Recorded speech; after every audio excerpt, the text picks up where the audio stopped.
I was just wondering if the town has any, relationship with solar companies. Are you guys promoting it?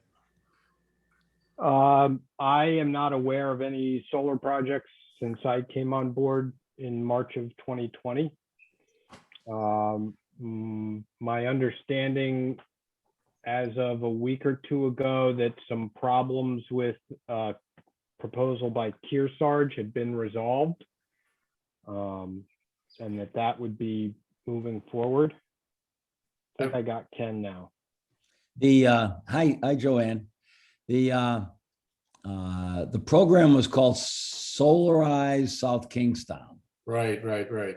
And they went out to bid to a bunch of solar providers, and one was selected because it had the best coverage and the best ratings and the best deal for the taxpayers in South Kingston that wanted to participate. That winner was Soul Power.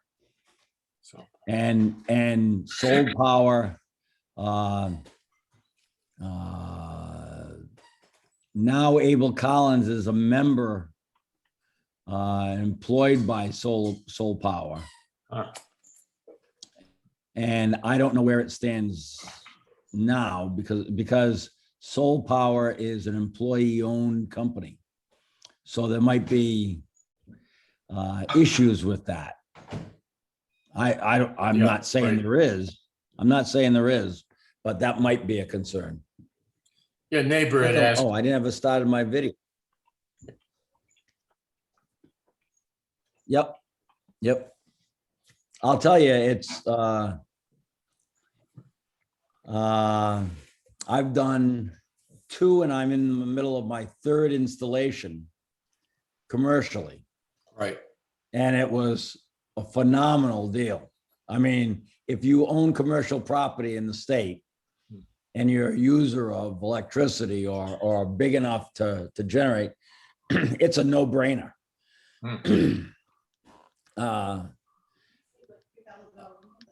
Yeah, my wife said we're saving about $3,000 a month in electricity. Well, that's sweet. Yeah, right, so, Larry, and go ahead. Ken is out there in the attendee list, and I Yeah. am unable to promote him to panelist for some reason. So I just went back into Zoom and updated the panelist list with his email. So Ken, you should be receiving a new email with a panelist link. There he is. There we he go. is.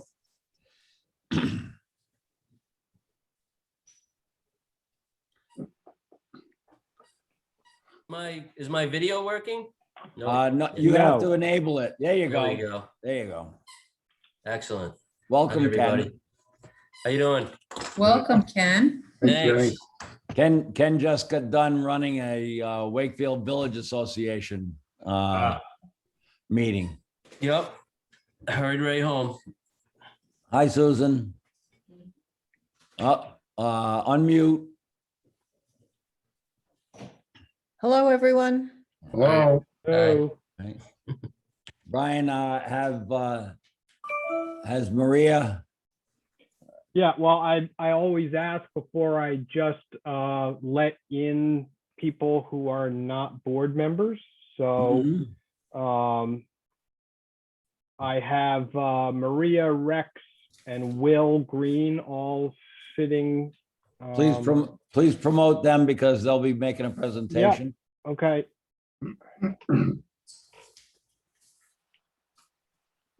I also have a Sean D.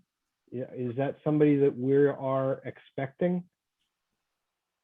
Uh, John D. Sean, S-E-A-N, Sean D. Not that I know of, but might be one of the technicians on the committee.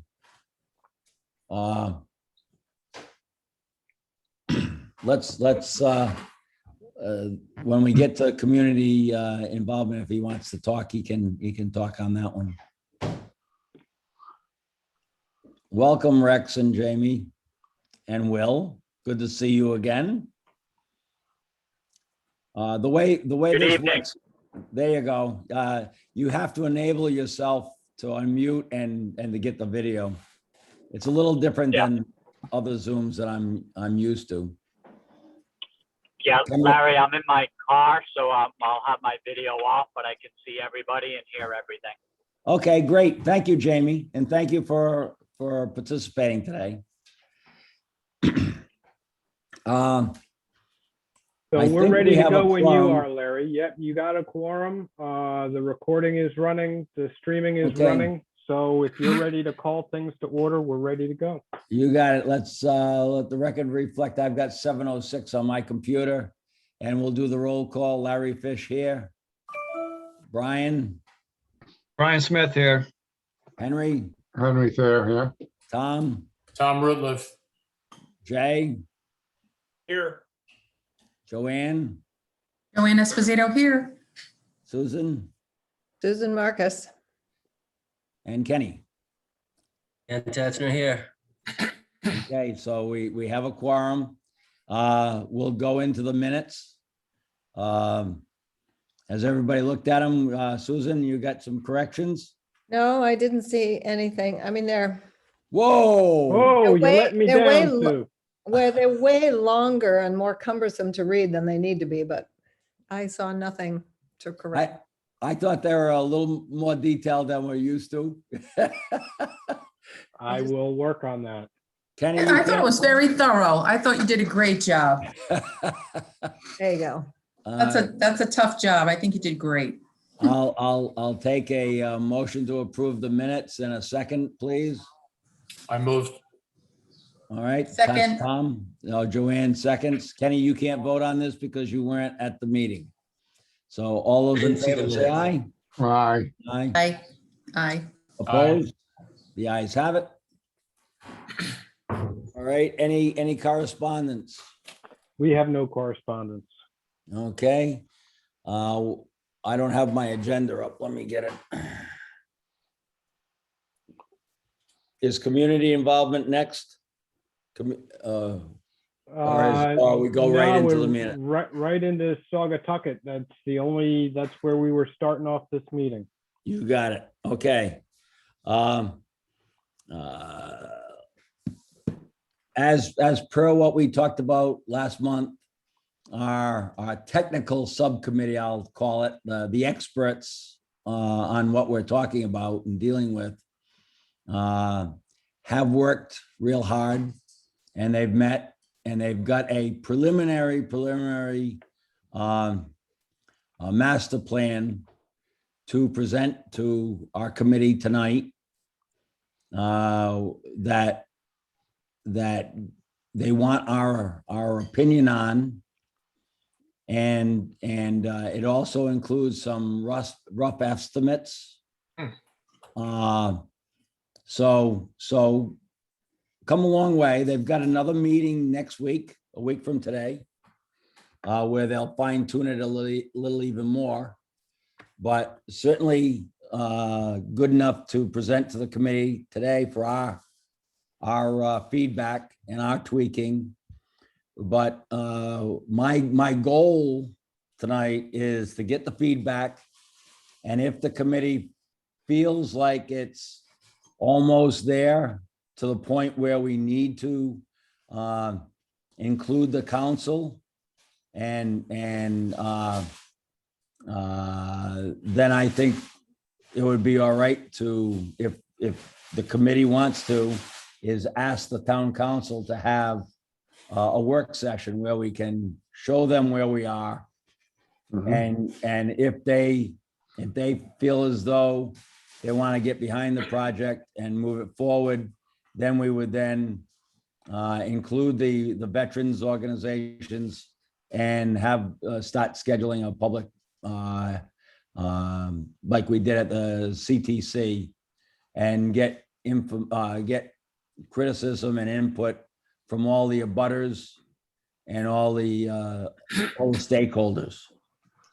And once that comes down, the committee will be able to make the necessary changes that everybody's in favor of, and suggestions. and then go back to the town council for approval of the project. All right, so that's the grand scheme of how we'd like to do it. With the time frame of it, some of the grant applications are due in towards the middle of the summer. So that's why the timing and doing it the way we're doing it, so that by the midsummer, before the deadline of the first grant application, we'll be well on our way to having the final preliminary master plan approval. Larry, just for everybody's knowledge, if they're not familiar, all grant applications have to go through council to be approved because this involves a town resource. Even if the town is not putting cash in, the park itself is a town resource. So you're going to need to have your grant applications completed with enough lead time to get them on a council agenda and get approved before whatever the deadline date is. Even, thank you, Brian, and even more important that we keep this thing going. And not that we should be shirking our responsibilities or fast tracking anything, but we shouldn't be kicking the can down the line if we don't have to. All right, with that said, I'll have Maria, you and Will and Rex and anybody else that you have on there, Randy Collins, please go forward. Great, Mar- thank you, Larry. We're still waiting for Randy. Maria, I have somebody sitting in the attendee list under the name of Sean D. If that is Randy, if you could raise your hand and I will let you in. Sometimes we get people coming in under different computers that don't have their names on them. Brian, Yeah, that could like be I'm- Sean Deibler. Okay, is he associate? He attends some rec commission meetings. Okay. Then is he a member of the rec commission or? No, he's not. He's no. just interested. He attends a lot of our meetings. Okay. I have no problem in promoting him. We've always had an open forum at the EDC meetings. Really, it's a question of running out of real estate on the screen, and that's not an issue tonight. So I'll bring him in. Well, welcome, Sean. So while we're waiting for Randy to make an appearance, just to give a little background, and I hope that Susan will jump in as well. As Larry said, our unofficial little technical group has been hard at work for a couple months. We've actually had one meeting, and we have been researching grant possibilities, looking at the site itself. We've had help from Rex in his department. And we have looked at what the possibilities might be to enhance and revitalize the park and the river.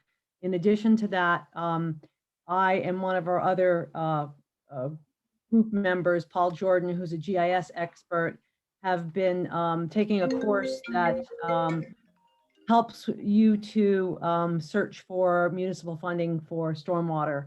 And in doing so, we did several interviews. We actually did 8 of them. Rex was one of the interviewees, and DPS.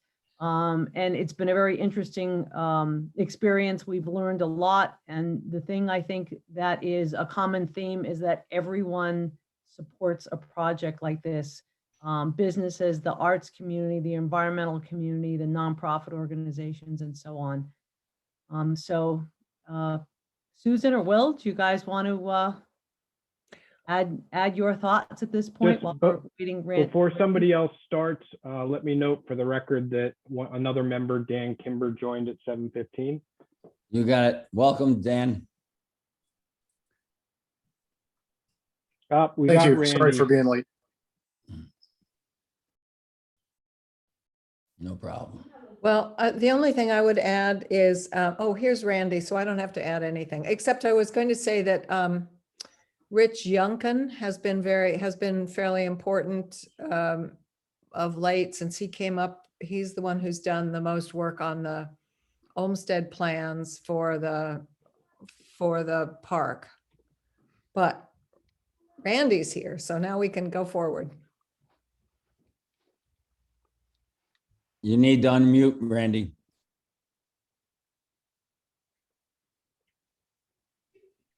There Was you that go. Mr. Fish? All mine? Yeah, you're active now. Okay. Brian, you'll need to share. Yeah, You'll need I to can- share. All right. Let me know when you guys can all see that. Yep. So There I we came go. in just as Susan was mentioning Rich Youngkin and his work to give us information on the design of the park from the Olmsted brothers around the mid 1930s or so, which was very interesting and very, I guess you'd say, setting sort of a tone for the direction of the design. Also, the design comes from a meeting site walk that I had with Rex Eberly, Director of Recreation, and Maria, to just sort of walk through and understand the things that they were proposing for the park and what kind of coordination we could have between their ideas and some ideas about how this could be an improved public space and a greater asset to the community in the downtown. So I think the best way to start would be to make sure that everything's working on my end to get this to proceed. Okay, there you go. So I just reoriented the aerial because the rest of the slides that I have that show a concept and some of the historic background are in this orientation. I'm sure I don't have to point this out, but I'm going to do it anyways. High Street at the top, Main Street down at the bottom left, the Wakefield School over to the right side, and the Saugatucket River and Saugatucket Park sort of smack dab in the middle. A couple other things to point out is the oval shape that you see of the walkway, which for as long as I can remember has always been shaped in that manner.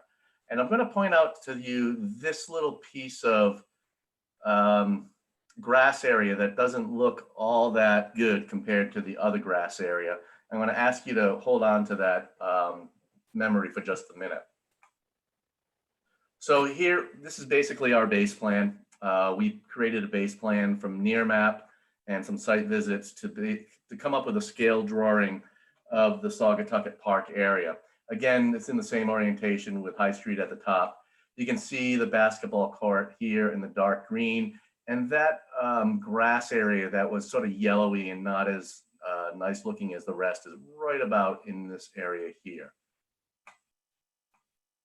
So as mentioned, Mr. Youngkin has come up with drawings that he's found through his efforts that illustrate the concept that the Olmsted brothers had for Saugatucket Park. And one of the very interesting things that jumped out immediately to me was how when you look at this, it really looks a lot like what's out there today. And so what I did is took our base plan and overlaid it on the plan from the Olmsted brothers. And I'm going to zoom in a second, but you can start to see that this is the line where it's sort of a dark line. You can see it's different here and it's different over here. It really starts to align nicely with what the Olmsted brothers had presented as a design to the town. This is zoomed in just a bit. I'm going to sort of go over here and focus some attention into that area. So here's where the basketball court currently exists. And here, if you can see that dark line, is where the walkway system currently exists.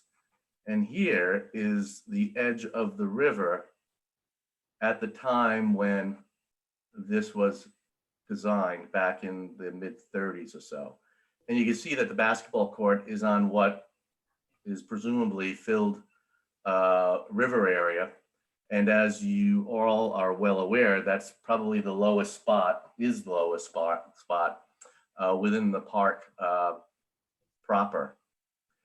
That area of grass that I was pointing out that was not looking all that great is right about there, which is interesting. The access to High Street from the park is currently right here. But at one time, it seems, based on looking at it out in the field, at one time, this segment of the walkway was there and changed at some point in history. So again, this is the existing conditions. And part of what we're looking at is a plan that, and just sort of stepping back for just a moment, highlighting some of the aspects of the Rec Commission's approaches to basically redo the path, to put in some fencing, to redo the basketball court and make it a multi-purpose court. It could be used as basketball or pickleball.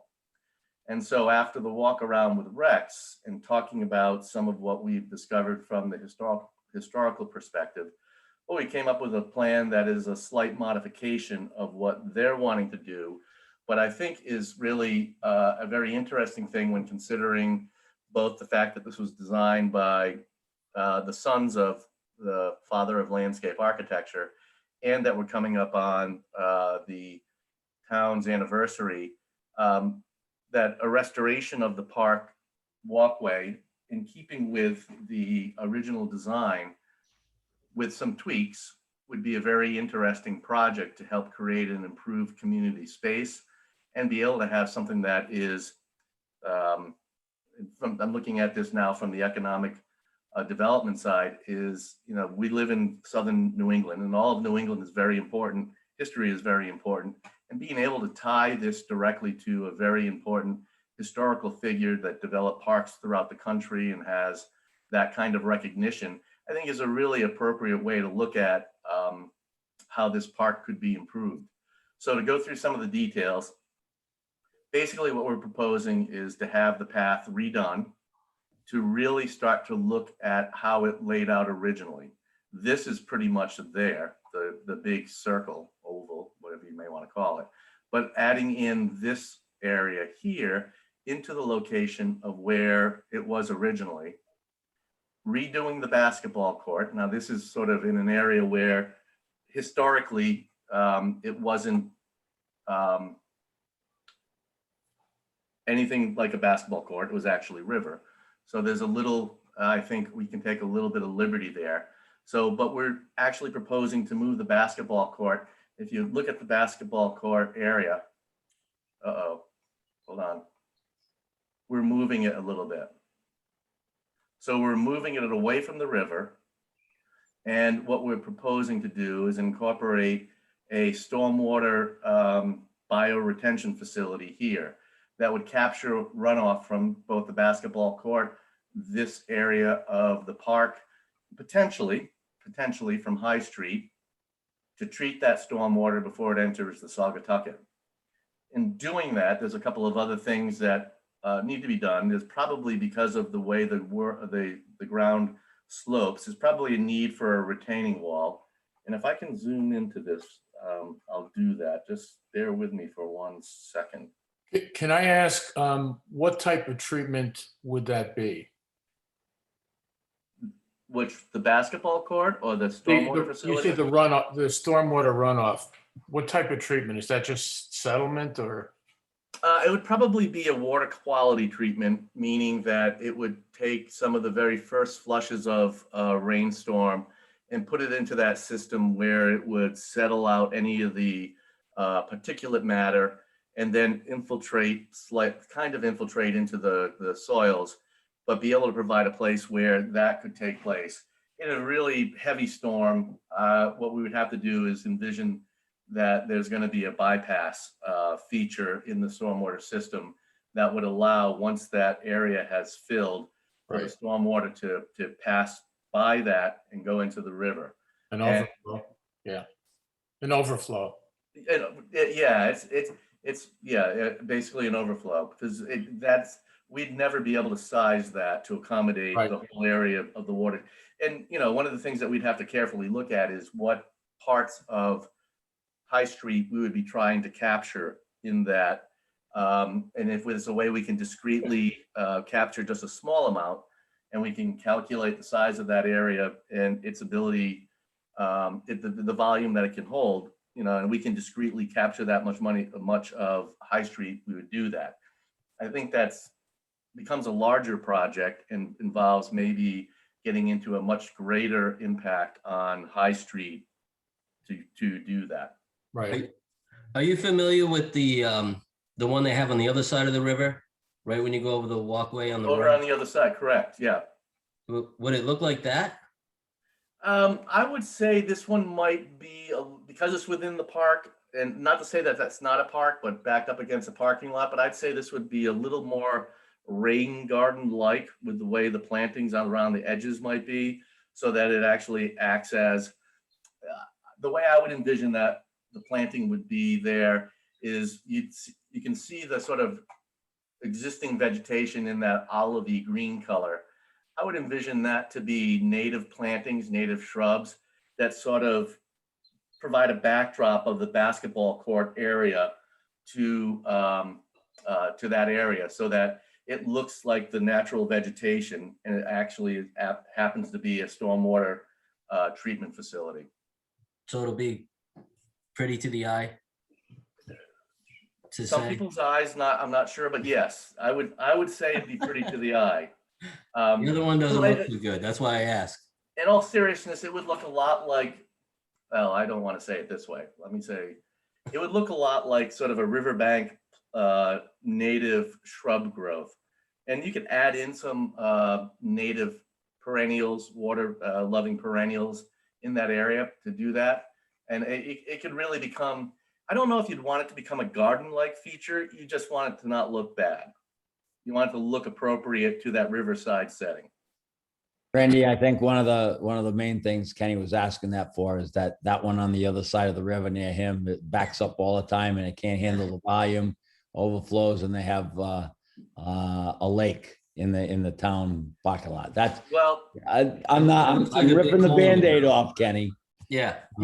Thank you, well, Larry. no, that's a very good point because, you know, I don't know about the design of that, but I've always thought that they kind of shoehorned that in there with the space that they had, but and I'm not trying to be critical of people, and it sounds like I'm going to be, but how much attention was paid to the amount of runoff is going in there versus how much that area could handle. So that's why I was saying and I don't know the technical term, but it's sort of like a bypass that once it gets to a certain volume, you can bypass the system. So the water that currently is going into the river off of High Street now will go in, the first flush of that water will be treated within that. That's why I'm calling it more of a water quality treatment feature. But once it gets into a heavier rain event, that it would just continue to would bypass and continue to go into the river. And just a quick side note, a couple of the works elements that are still going on that I need to coordinate is there are a couple of significant drainage pipes that comes under the park. And so we want to be able to overlay that on this plan and start to get a better sense of how best to make something like that feature, that stormwater feature, work. I don't want to get stuck on the issue, but is there a way to actually, will we be able to see what it will actually look like? Like I see, it just looks green in the picture, but is there an actual picture or an example? Yeah, I can pull together some imagery of what I would envision that to look like from projects that have been built. Sure. Yeah. Cool. Yep.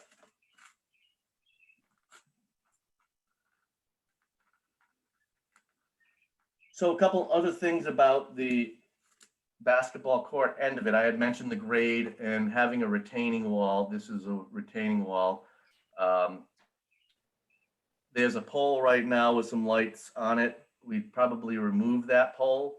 But the idea that was talked about in the field with Rex and Maria was that, you know, this could become also a location where when you're having sort of the block party type of events, you know, they do set up a stage in some locations.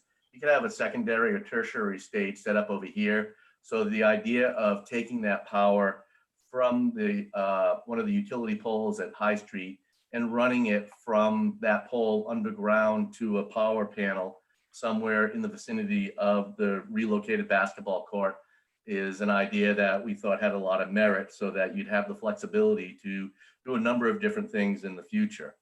And that also could be something that is tied into what's going on with the Vets Memorial, and possibly having, you know, that electrical connected to it, so that when they have an event, you could have power for a PA system or the like. One of the more obvious things about the plan is reincorporating the connections from High Street into the park. This one being the most significant change to what's out there today, with the one across from Highland pretty much is located where it's shown on the plan, but it's a straight shot into the loop path. And so in keeping with the idea of bringing back the original concept, is having this sort of split with an island in the middle.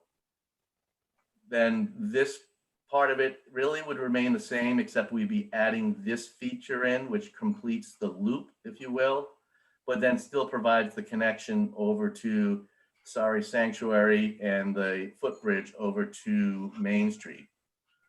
The other things that we've been talking about is, as part of their plan, they are considering putting in a fence along the area where the fence currently exists. And we're talking about how that fence would be able to allow views from the park into the downtown area.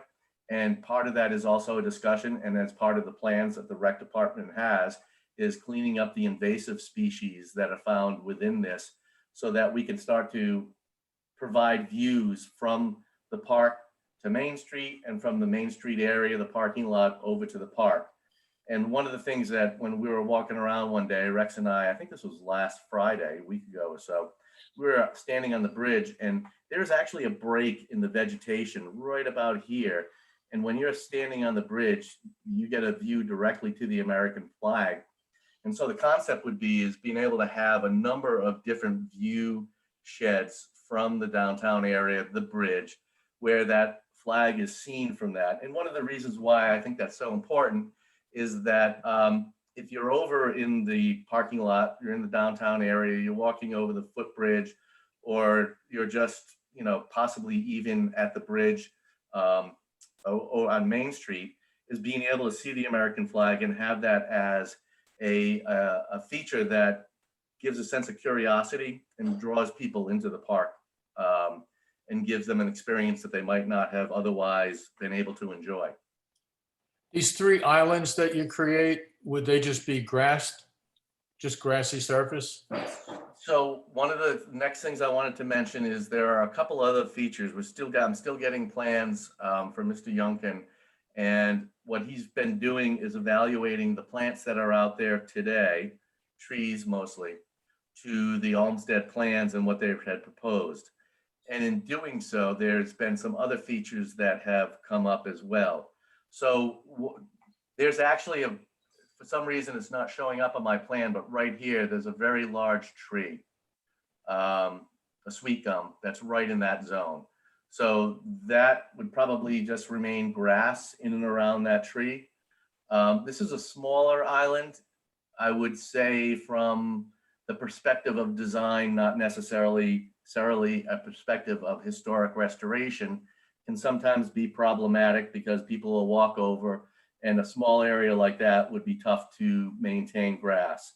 So that area, combined with what I've been looking at on some more recent Olmsted plans that indicate a wall along High Street and some gateway features at those locations where you connect from the park to High Street, there might be a way to do some sort of additional enhancements that make that an area that wouldn't necessarily have to be grass. It could be something else.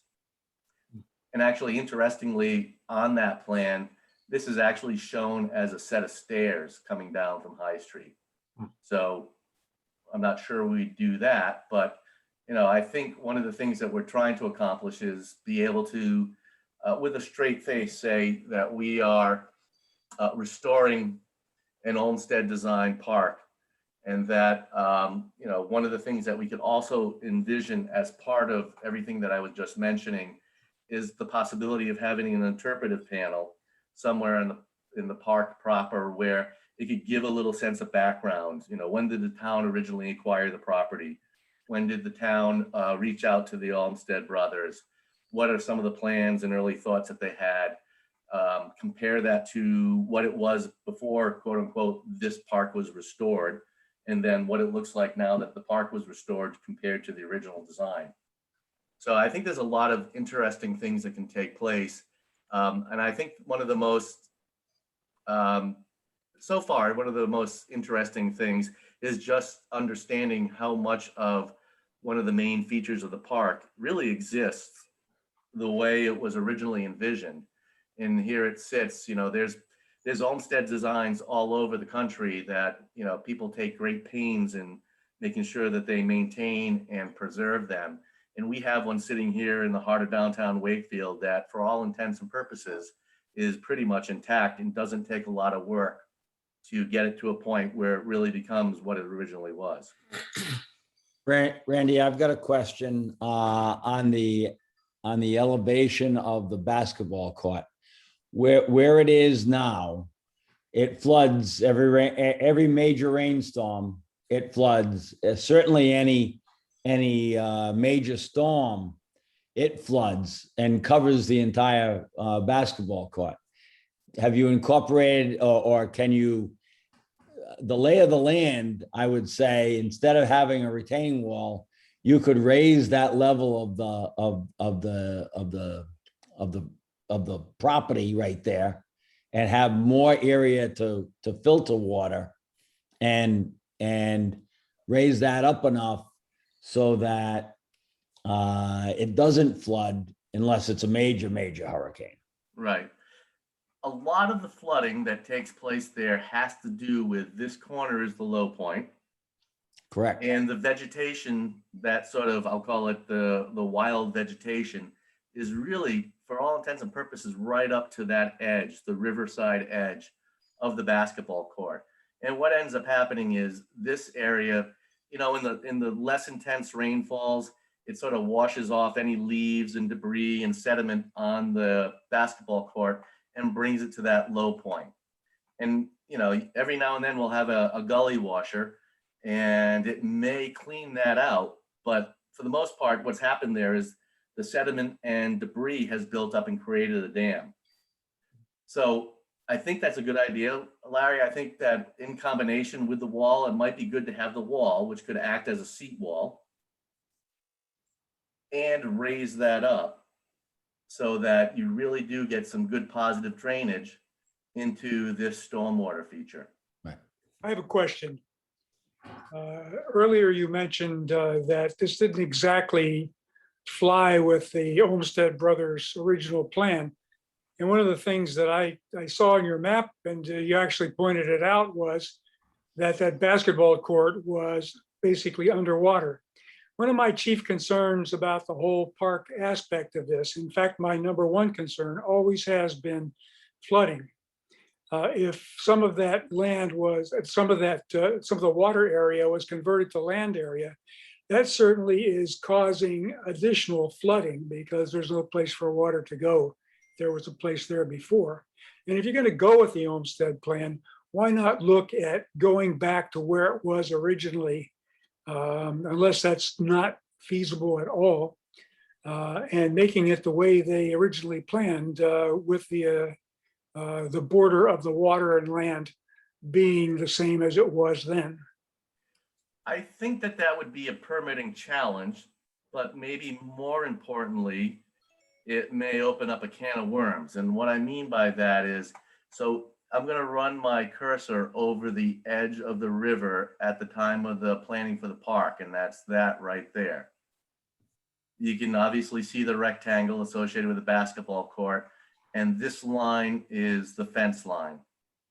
So as you point out, the basketball court footprint is substantially within what used to be the river at that time. Now take that same concept and come over to the parking lot side of Main Street. This line right here is the approximate line of the river. This is the line for the river now. So you can see there's been a significant amount of fill over on this side. I mean, besides the fact that I think you'd want to be careful about setting precedents, I do think it would be a significant permitting challenge to go in and excavate out that material. I'm not sure DEM would be all that keen about that. And so I think that we sort of have what we have now in the footprint of the land area versus the edge of the river. They actually called that, on one of the plans that I saw, they called that a beach area. They call all downtown the beach, actually. You know, I still have not seen anything that addresses the problem of flooding. So I'm hoping that at some point in your presentation, that's going to be addressed. Thank you. So just to follow up with the flooding, my son actually goes to that school, so I walk over there every day. The field floods as well.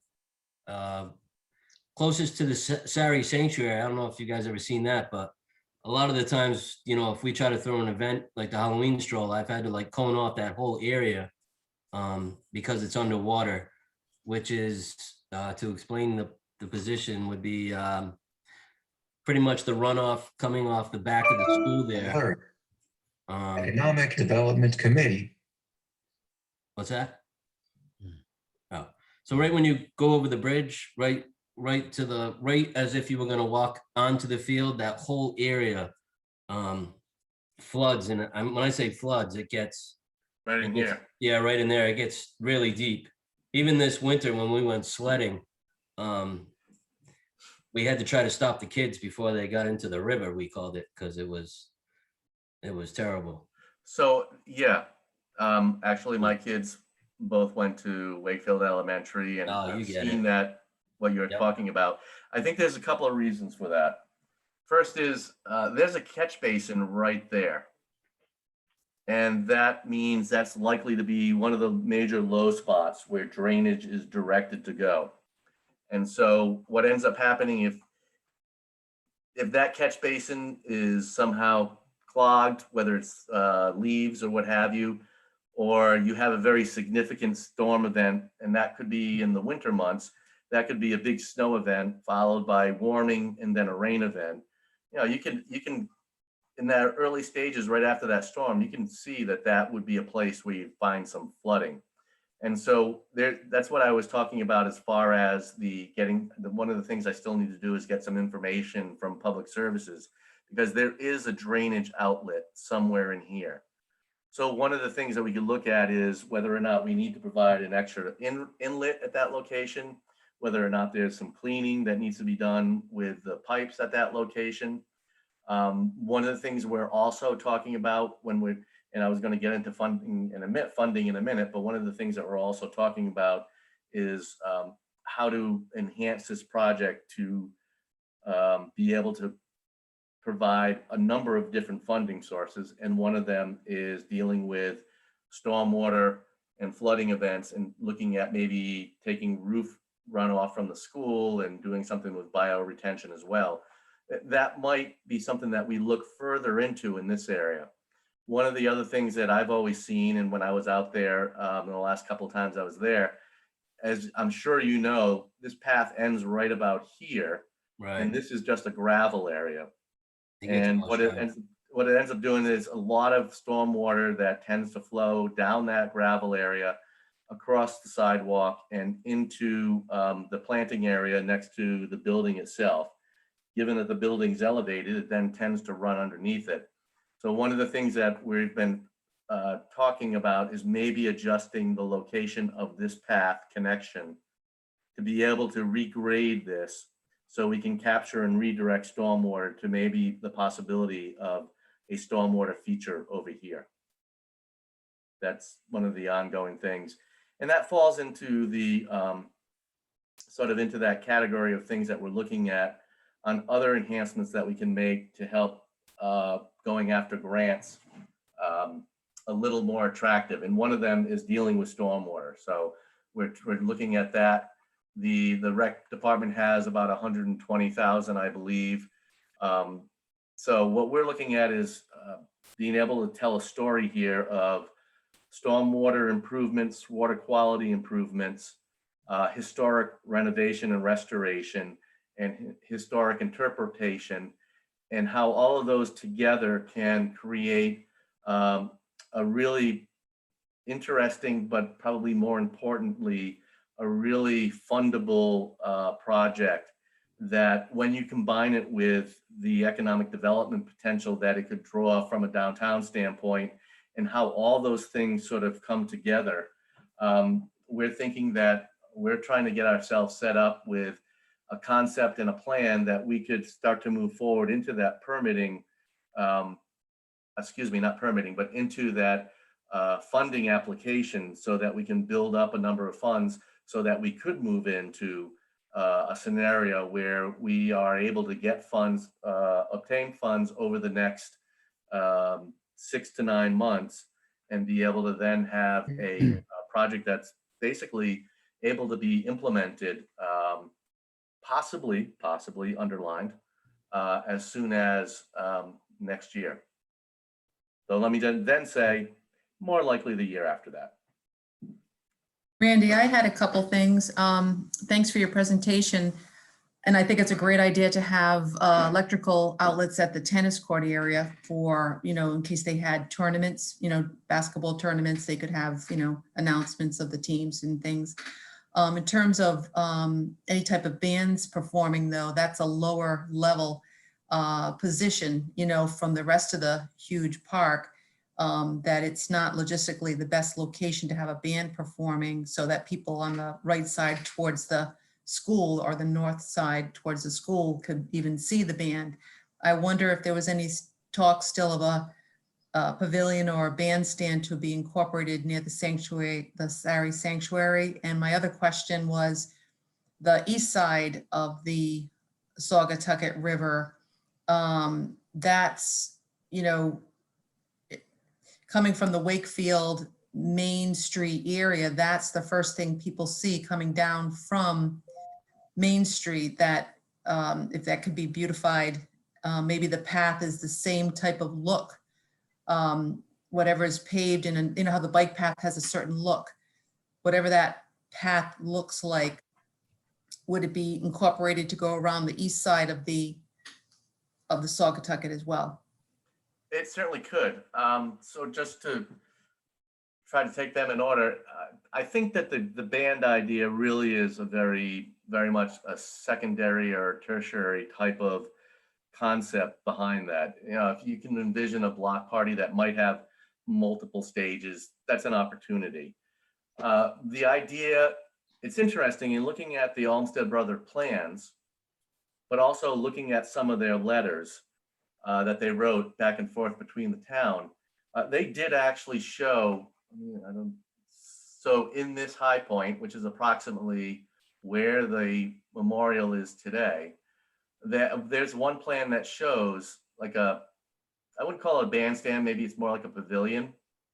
But one of the original letters that the town of South Kingstown wrote, no, I should say, that the Olmsted Brothers wrote in response to a visit by a park commissioner from South Kingstown, was that the idea of this park was for it to be a Veterans Memorial Park. And so one of the things that we honestly have been struggling with is how to create that sort of amphitheater performance space within the park itself. And understanding that, the veterans probably will have a sensitivity to any changes proposed within the park, but specifically any changes to their memorial area. So one idea that's been bantered about is the possibility of,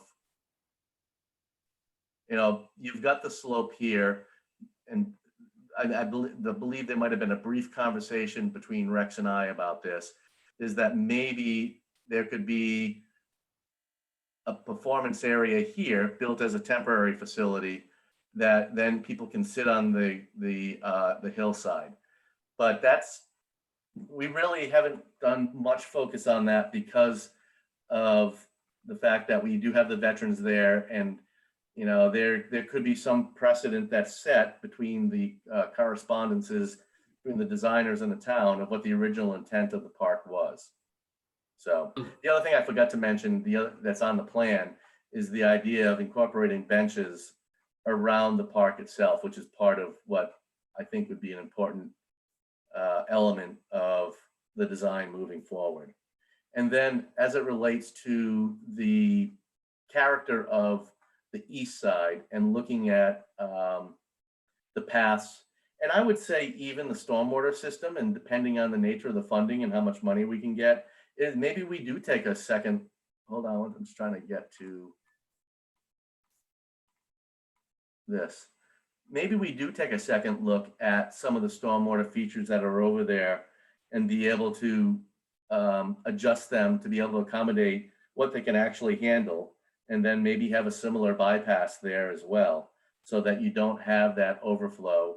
But I do believe that having some sort of design characteristics, be it the path material, maybe even some interpretive signage that links these two together. I think we need to be careful. You want to make sure that this is very distinguishable as the original design, and that this is something that came after, but through a good design approach, I think you can do that.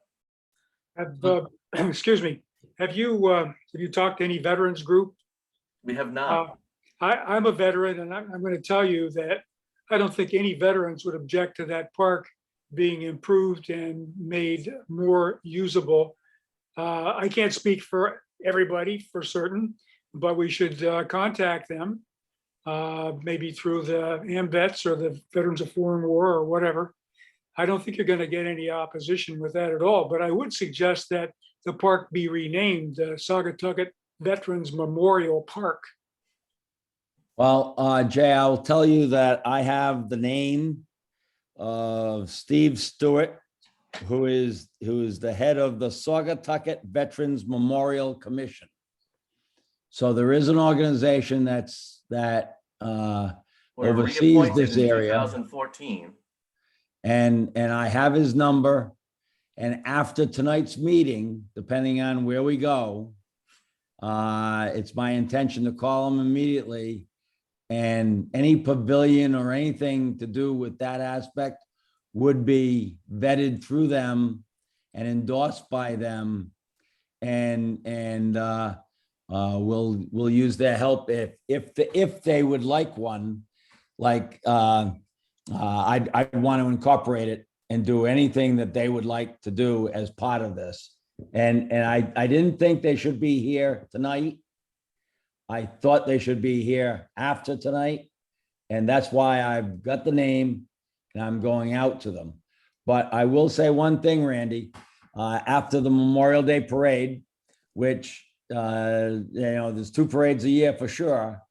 And with the 300th, I'm sure there'll be another one that year. When they redid High Street, they have granite curbs. And the parade committee tried to create some wooden structure to allow people, they drive some vehicles into the park. And the Jeeps could go over it. The cars could not, and they had to help them over around. And that's between the 2 entrances, somewhere in there. It would have to be incorporated in, and maybe it's a curb cut, a small one for use in the parades.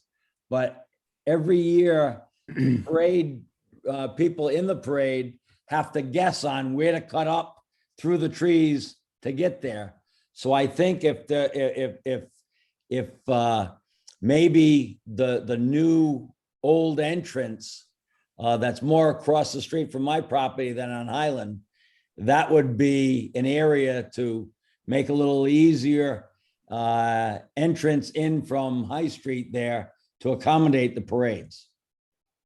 All right, that's a, you know, So That I'm makes sense. happy I've to watched hear some that. parades. I'm happy to hear that there is a veterans association that is kind of running the park, if you will.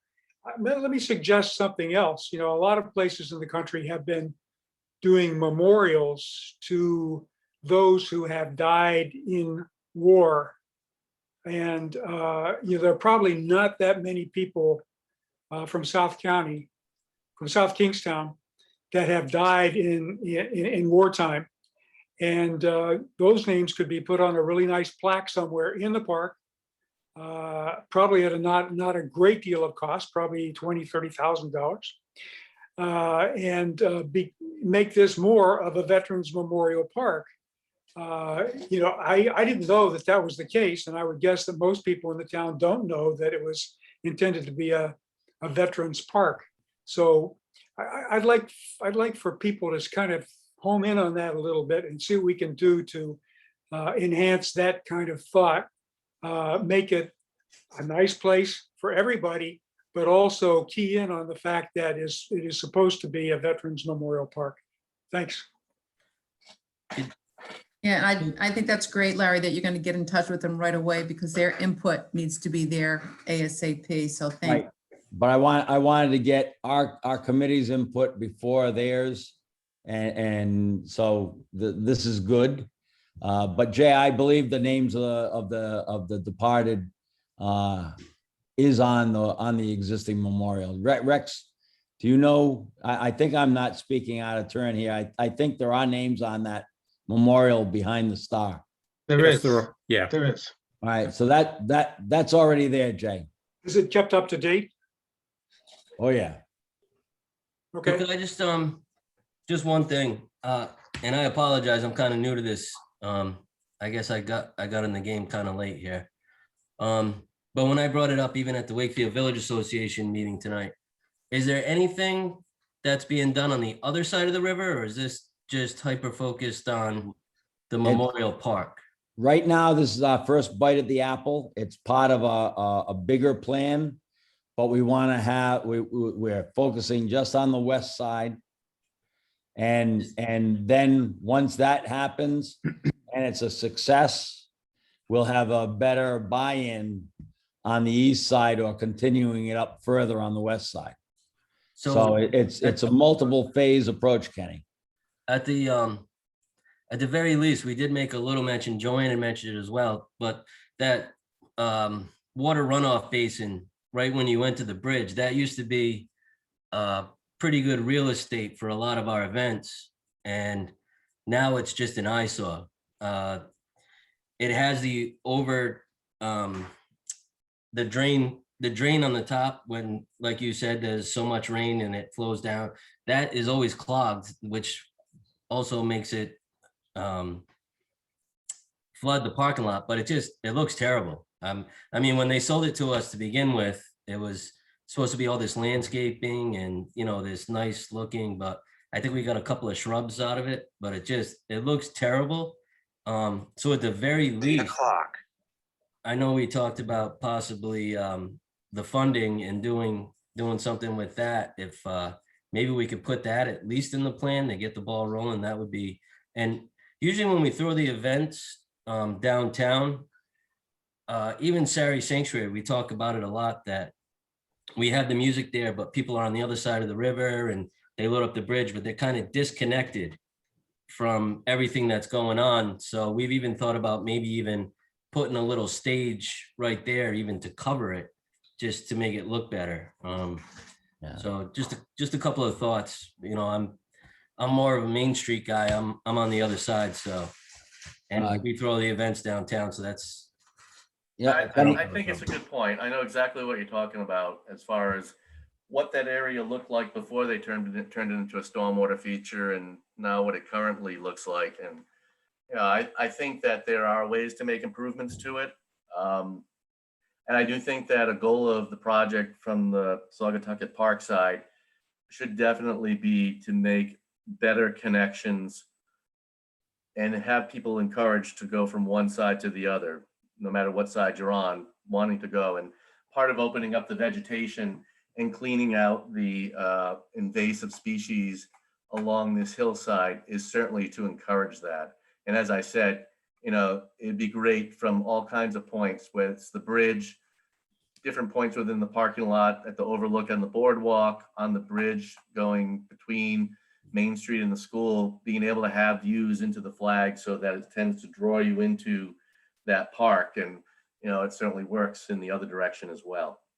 Kenny, the other thing that's part of the rec committee's plans right now that they're working on is to extend a walking trail from the bridge on the west side of the river to the bike path, which you don't have now. You have mud and you have hilly terrain and you kind of take your life in your hands there. And that is going to be treated just as much with kit gloves as the portion up near the basketball court, and all that is part of the already approved rec committee's project. Cool. And I'm hoping to be able to show you that, some ideas on how that could look at the next meeting. All right, go ahead, Rex. Oh, so yeah, Randy, thank you. You've done a great job of really presenting all the ideas that we've talked about. You know, it was kind of a work in progress when we were on site and talked about moving the basketball court and capturing stormwater by doing that. And to talk to some of the comments about that basketball court flooding. You know, Randy really did, he hit the nail on the head when he said, you know, we get sediment coming off that basketball court and it creates a dam. So the flooding of that court isn't actually from the river. It's from runoff that's not escaping off of the court. So by moving that and creating a water treatment area, I think we'll address that. And the retaining wall over there, like Randy said, it'll really almost could create a small performance area with a seating wall there. I couldn't, probably not like a full-blown concert or anything, but, you know, in an event where maybe, you know, it might be a small performance over there. As far as stage and a larger performance area, you know, we do really well on the Village Green with our temporary stage that we set up seasonally. And we have the ability to take it down or put it up at different locations, but I could really see, you know, maybe a larger temporary stage in this area where you could set it up easily for large events and then take it down, and then the park would still be nice and wide open. Maybe it'd be in that lower corner as you come off the bridge there at the bottom of the sledding hill. You know, and then you'd have the entire park for lawn chair seating, you know, blanket seating, things like that. So, you know, that's one possibility, I think, to address that kind of performance area. And then That's a great idea, Rex. Fabulous idea. and then the connection over to the bike path, we have not broached, we haven't presented anything to the school committee yet, because that actually would go across what would be the school playground. So that's kind of secondary in our plan. Although, you know, that's one of our dreams in our full park improvement. If we have funding to be able to do that, that would be, I think, would really, really improve connectivity and the whole kind of tie everything together. So, you know, Randy and I walked the site last week and kind of came up with some potential routes for that to take and how it would tie into the existing path. So Randy's going to be working on that. But I'm really excited that, you know, we found the original Olmsted plans and to see how we can really improve this. And, you know, I've always envisioned this park is to be more of a kind of a festival park where, you know, maybe art shows and some small farmers markets and things like that, because it really, so many people in the community can walk to it, and it just, I think it's the perfect park for a more festival type settings and events. And with some adjacent parking at the elementary school. Absolutely, on weekends, yeah. Right, absolutely. And the other parking from South County Orthopedic on the weekends. Yeah. I mean, it's there and across the street at my place. So, Yeah.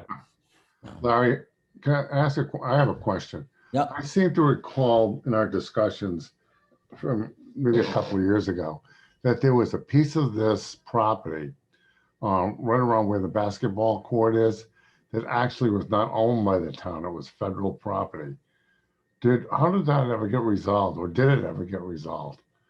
And if it didn't, does it present any challenges to us? I don't think it was federal property. I think it was federal money that created it. And, Okay. and it had to be used in a certain fashion, whether it was towards the memorial side or recreation. I don't remember which, but I don't think that what we're doing is going to impact that. Rex, you can add in on that. Yeah, we have other parks that, many parks that we have federal money that we've used. And then there's the restriction that has to stay to whatever the use was for that money, what that money was put towards. Okay. All right. Great, Randy, anything more? Oh, I forgot. If you're looking for input from me, I would add the accessibility for the parades is one. I agree with you 100%, Larry. We have a hard time just getting maintenance vehicles into the park. So Rex, they park in my lot and will go across the street. So don't worry thank you. about it. The other thing I would elevate the priority of the stormwater. I would have a second stormwater area near the school, like you said you were looking at, and I would incorporate. I would widen this view down just so people can get a sense of where it ties into the bike path, and I would include that. Even if Rex doesn't have the money in what he's already got, we can certainly ask for it as part of our ask, because I think that's key. I think it opens up the river to the main street, and really, and it will enhance the whole aspect of the park and the school. I don't see problems with the school. That's not, the kids play out in the middle. All their gym classes, for the most part, are in that center of the oval. They're constantly walking around the oval in phys ed class, and the new playground area is in the front, accessible from the park, and in the back, it's such a hilly terrain. I don't see them using that athletically or anything like that. I think they would rather have a safe walkway over there. If I was involved in the school department, I'd want a safe area, because last year you had to reinforce a fence that was right next to the bridge, Rex, because people would slide down and into the river.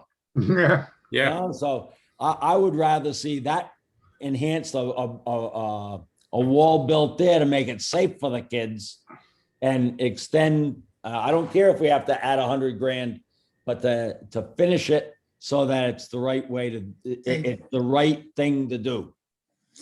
The other thing you might want to do, Randy, is to add the benches you mentioned, because I think to visualize that and period lighting. So if you do bring that onto the east side, maybe you show how in the future, you would like to incorporate that. So. Permanent park benches, maybe they can be dedicated, memorialized, or something like that as well. Kind of like you've done at the other parks, Rex. Yeah, I probably have 50 or 70 Memorial Park benches throughout the park system. So, Right. and probably added another 10 at least in this year. So, Yeah. yeah. I mean, I think this is a great area to make it homogeneous through all the parks. I think this is a great idea. Oh, right along the walkway. Yep. We'll have to have an economic development committee bench. A fish memorial bench for sure. I don't know whether this will be completed in my lifetime. You're not that old.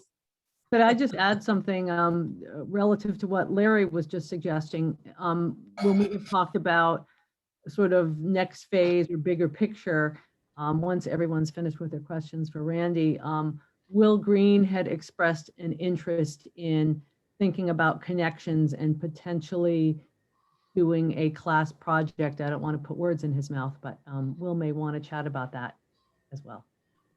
Okay.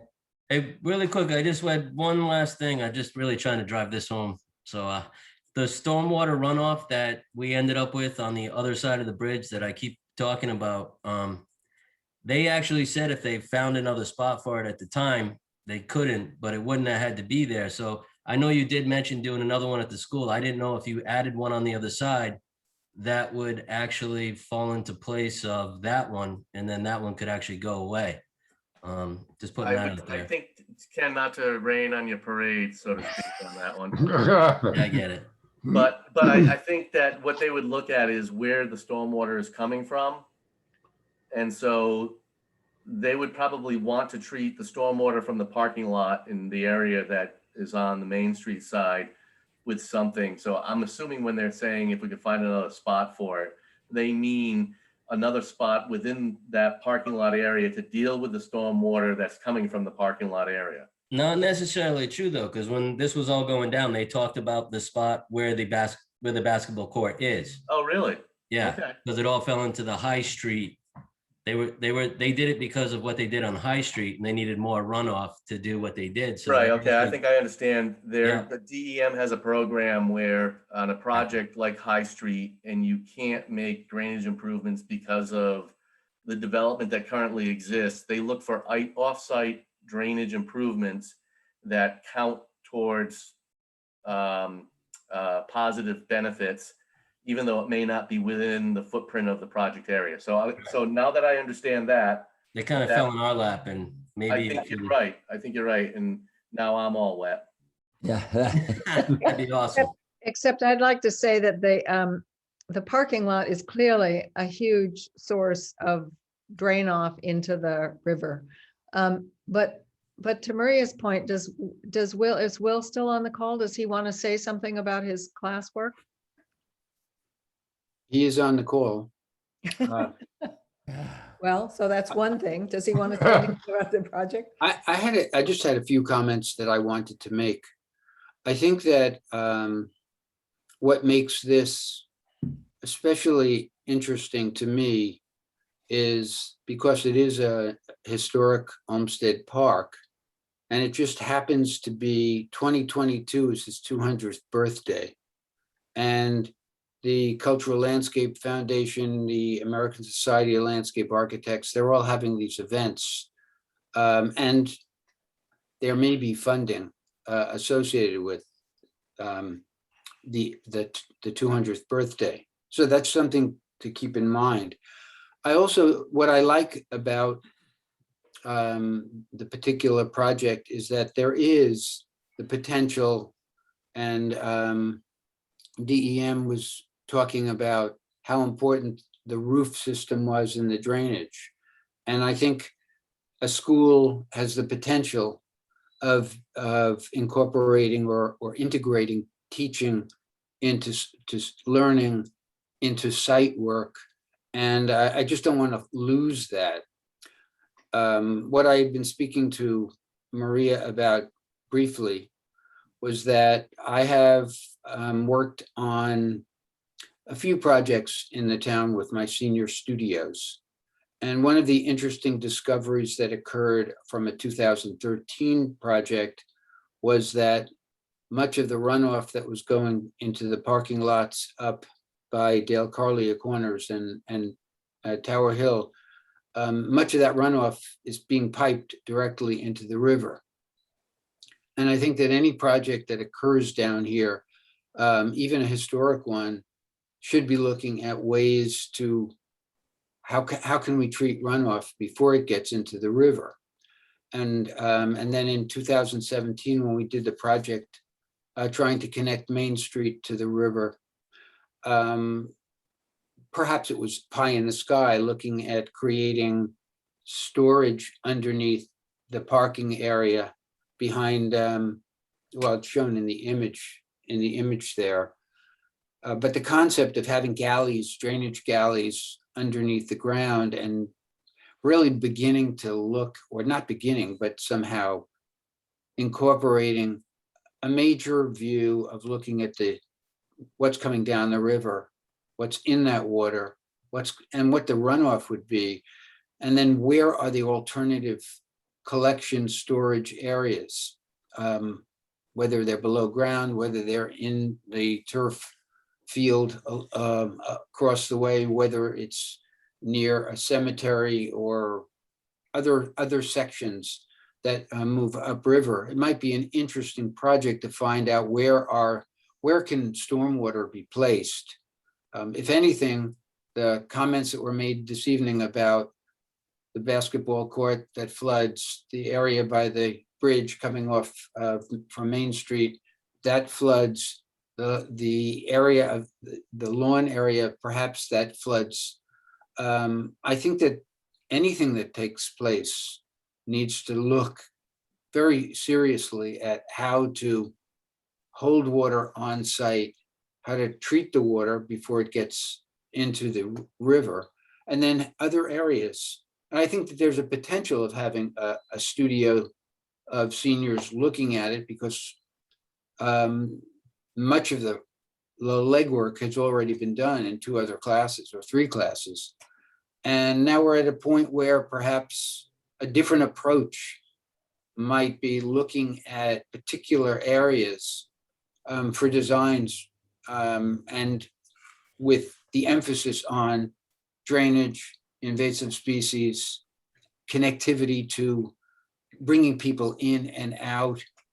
And anyway, I assume that's what Maria was referring to, and certainly something of interest to me and my studio. Well, I agree. And Randy, if you just looking at that slide that you have up there right now, look at the entrance to and the grade of all the land that's west of the school itself. It all flows down right to the school. You've got all that roof of the school, and then look at the grade going down to the river. Guess where all the water is going? And if any of that can get captured and put down below, between the school and the bridge, the walk bridge, underground, and pre-treat that water, I think that's a natural. Yeah, you can see the sort of the concentric lines over here. Right. It all goes to this circle, which is a drainage inlet. Yeah. And I know that somewhere over here, there's an outlet, and I know that there's a basin there. I can imagine there's a line that comes right there. So to Will's point, not only just where I was pointing out, but as Larry, as you were saying, the roof runoff, the runoff from the pavement area here, all of it is going into one direction. And if we can do something to help intercept that. Correct. Add it as what Will started as saying, a educational part of it all as well, I think is a huge benefit to the project. Yep. To the river. All right. Does anybody else have anything else to add? I thank No, I think we everybody bring that up with the town council though, for a grant, as part of that to discussion. move forward. Yeah. Yeah. So do does anybody want to make a motion to ask the town council to have a work session with us where this is the main focal point? Well, I would ask Randy and whether we're at the stage where we want to do that, or does he and the technical committee need to go take another step? Of course, we could ask the town council for a meeting in 4 months or something. Exactly. But, and that might be more likely than asking them for something in the nearer term, but I think we should go I back. thought you wanted to present this to the public and to square it with the veterans before you went to the town council. No? Yeah, I think we're still a little bit away. Thanks, Tom. That's what I was thinking. We're a little away from the town council. So The veterans how's the will, funding work? Like, what's the timeline of the funding? Do you have to get to the town council in order to meet the deadline for the Well, grant? wait a minute. I asked Brian, not Brian S., but Brian W., to put in $40,000 to $50,000 into the COVID funding to try to get us to the point where we would be at a stage where we could really have something.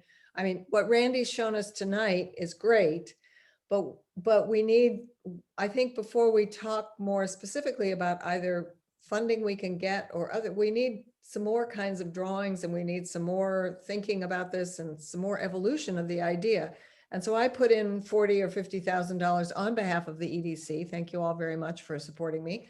But I don't know, Brian W. says the departments made the recommendation for the COVID work, and I don't know what happened to that. So maybe Brian W., could you say something to that? Yeah, from what I'm hearing around the office, that, the work on divvying up the $9 million in COVID relief fund is, well underway. I've been told that no money for work at the Saugatucket Park has been identified out of that money. It doesn't mean it may not free up funds somewhere else as a result of, other things being accomplished. Yeah, I was told that money is not there, although some of the other things on your list, I was told, did make it the final cut in terms of, things that were more directly business related, facade work, street signs, beautification, and things like that. Now, my understanding is that the schedule is to have a final town manager's recommendation for the next town council meeting for discussion. So I think that's on the 14th. That list will be available for discussion. So I just had that question. When is the grant? I thought I heard that the grant had to be applied for. Is there a timeline? Well, I'm just wondering because I've done grants with Main Street and the WVA and went for the Main Street grants and stuff. And we did it on our own. And then the following year we did it with the town and they missed the deadline.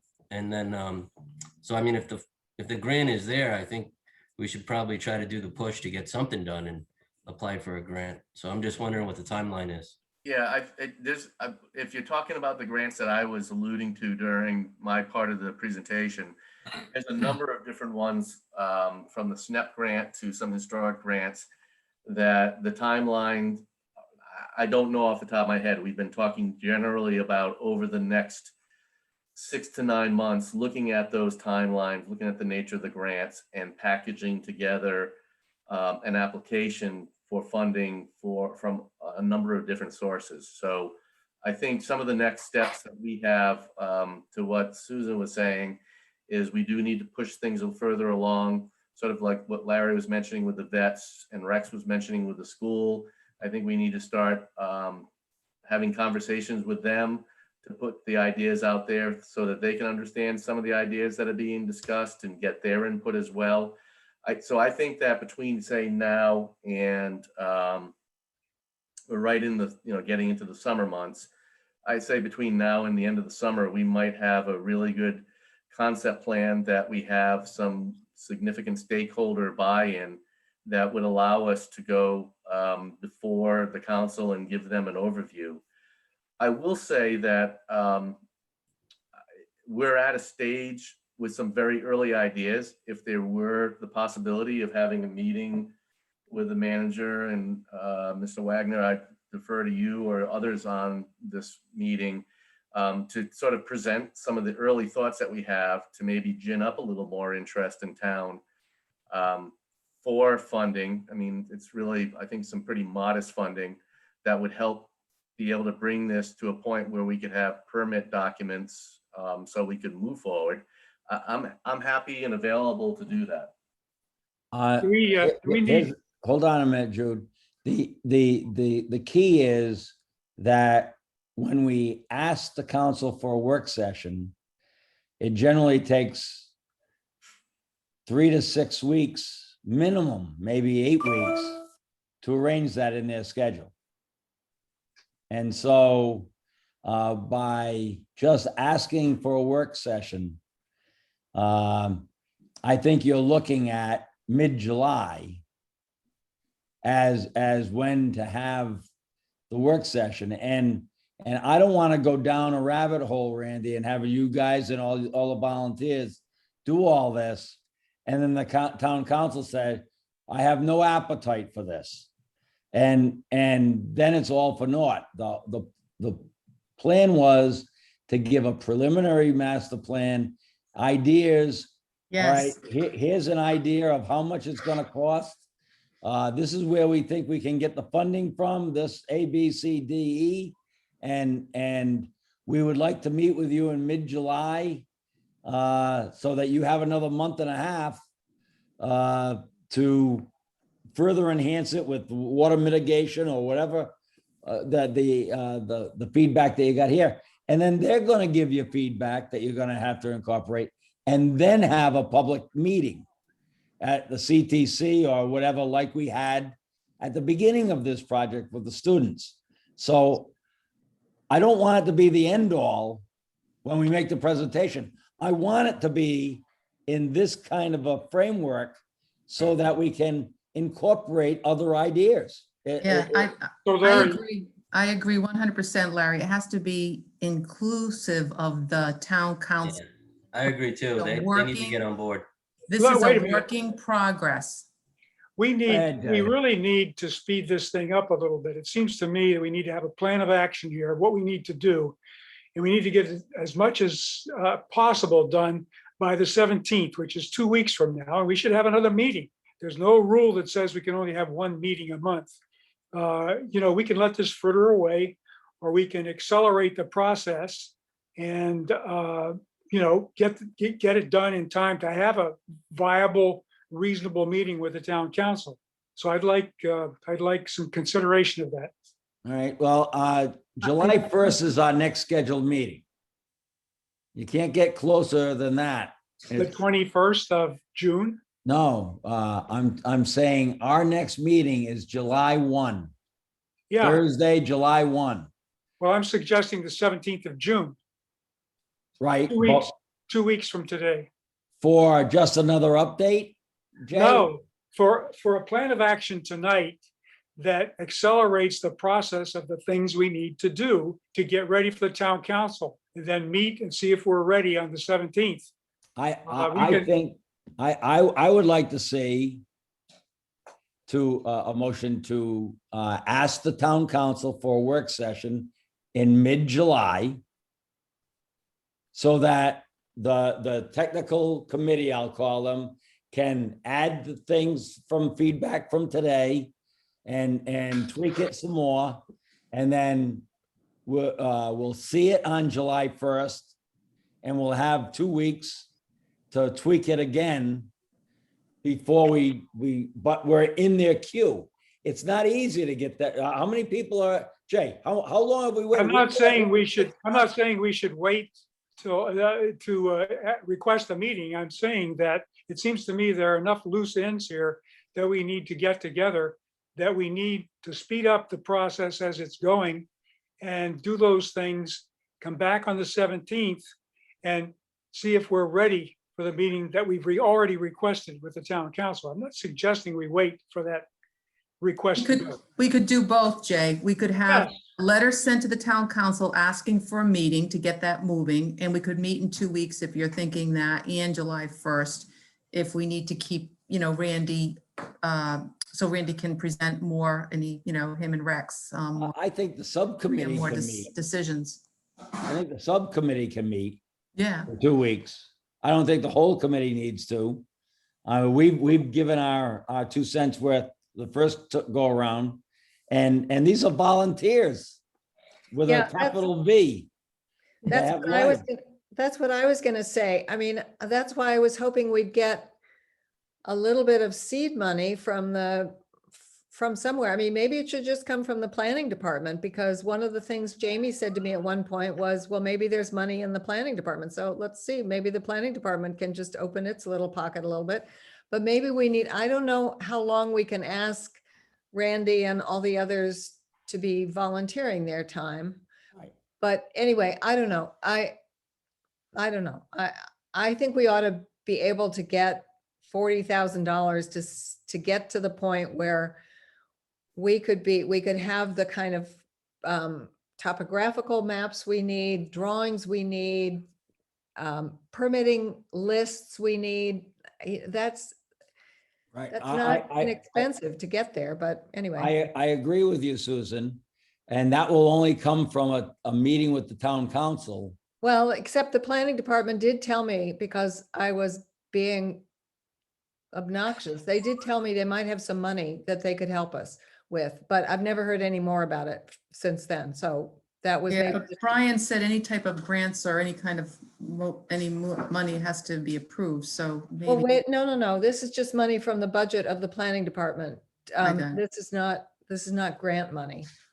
Yeah, But but anyway. it takes so long to get together with them. I just say move ahead. I would move a motion to send a letter requesting our. Oh, well, that's separate. I was hoping the planning department would put its, what do you Use say? money. It's Larry, if I can for a moment. I'm trying to protect you here, Jamie. No, that's right. Susan, in this fiscal year that we're in right now, there are no consulting funds other than those that are already attributed to projects. In next year's fiscal budget, I have $10,000, but those are potentially already earmarked based on work program for the planning board. It's not until the following fiscal year where I have capital improvement funds, or the department has capital improvement funds to undertake significant studies.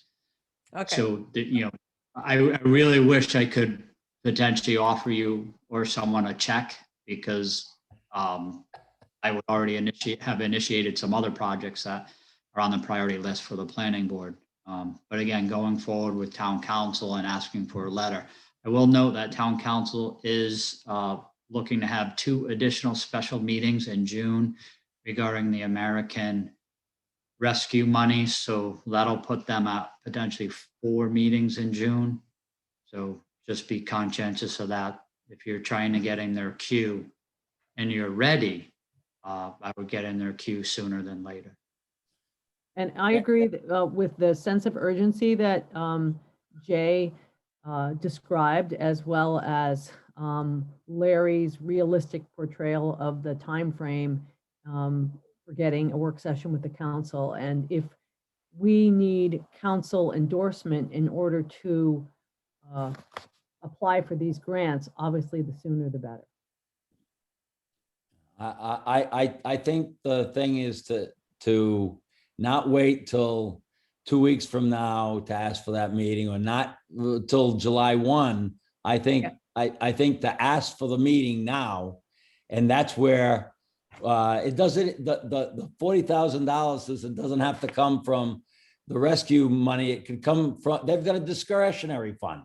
Yeah. That it can come No, I from. agree. And I also think that we know how long it takes to get on their calendar. Asking earlier is better than asking later. I completely Right. agree. Maybe I'm not as up to speed on this as I should be, but no question about it. We should send the letter now.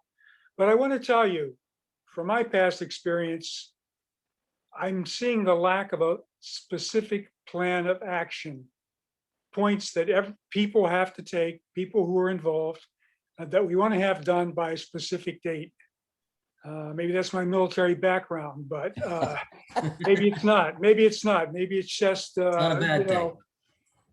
I would really like to see that. And, as far as having a meeting on the 17th, I think was my idea. I think it's a good idea, but the subcommittee could do a lot of the work. But Yep. tonight we should come up with a specific plan of action.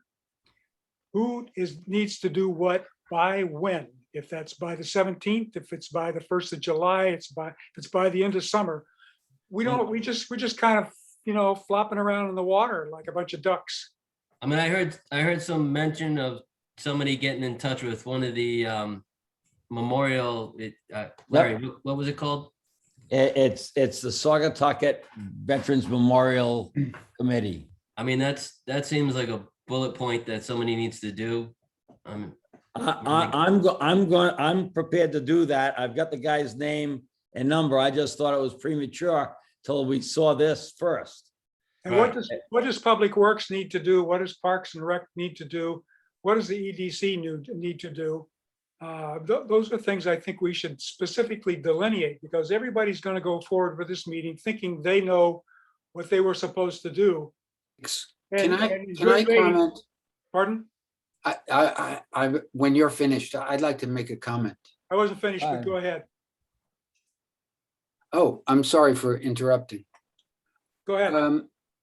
It seems that there are all of these groups in the town that have particular interests.